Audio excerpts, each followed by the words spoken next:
Hey ladies, welcome back for another video. This one's going to be super quick. I just wanted to show you this sort of slight change that Lightroom did with their last update, but I think it's actually kind of a big deal when you're talking about how to move through your workflow and how to keep things really quick.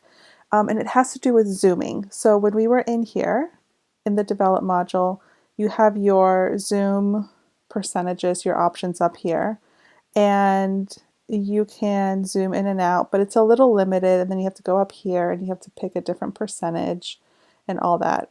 So what they've done now is if you're anywhere on the photo here,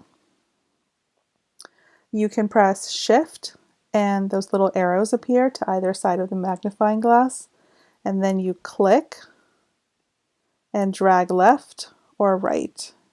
Left to zoom out, right to zoom in. And you have full control over how much you are zooming in or out. So that's one zoom change that they did. The other one is, and I'm on a Mac, but on a Mac you can press Command and that little box appears next to the magnifying glass.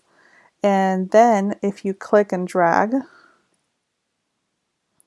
you do a marquee around the area that you want to zoom into. So if I want to zoom into that, that's what it zooms into.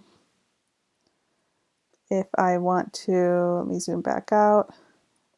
If I want to zoom into this outlet, I can do that. So those are two zoom changes that they did in Lightroom. It's one of those things that's like really small, but when you're working and trying to move through things quickly, it can be a really great shortcut. So I think that's actually going to be a fantastic change for Lightroom. I'm so excited about that because zooming in and out was just really cumbersome. That's it for now. I hope it's been helpful, and I will see you guys in the next video.